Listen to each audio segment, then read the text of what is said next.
PS న్యూస్కి స్వాగతం. ప్రజాసేవ మా లక్ష్యం. నేను మీ ఎల్పిఎస్. పల్నాడు జిల్లా పెదకూరుపాడు నియోజకవర్గం మండల కేంద్రం అమరావతిలో బుధవారం రాష్ట్ర ముఖ్యమంత్రి నారా చంద్రబాబు నాయుడు అన్న క్యాంటీన్ను ప్రారంభించారు.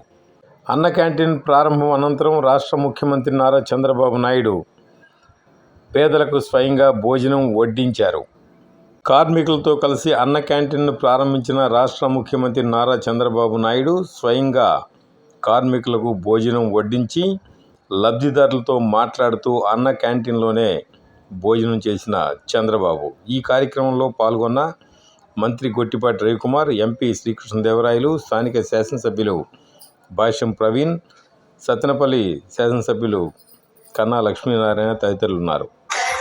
2024 కూటమి అధికారంలోకి వచ్చిన తర్వాత ఈరోజు ప్రారంభించిన అన్న క్యాంటీన్లతో కలిపి మొత్తం 269 క్యాంటీన్లు ప్రారంభించారు. త్వరలో మరో 5 క్యాంటీన్లను ప్రారంభించాలని ప్రభుత్వం నిర్ణయించగా గడిచిన 21 నెలల్లో 8,80,00,000 భోజనాలను పేదలకు అందించిన ఘనత కూటమి ప్రభుత్వానిదే అని చంద్రబాబు నాయుడు పేర్కొన్నారు. ప్రతిరోజు ఒక్కో అన్న క్యాంటీన్లో సగటున 1,013 మందికి భోజన సదుపాయం అందజేస్తున్నట్లు, రాష్ట్ర వ్యాప్తంగా అన్న క్యాంటీన్లలో పేదలకు భోజన వసతి కోసం కూటమి ప్రభుత్వం 243 కోట్లు వెచ్చించినట్లు చంద్రబాబు పేర్కొన్నారు.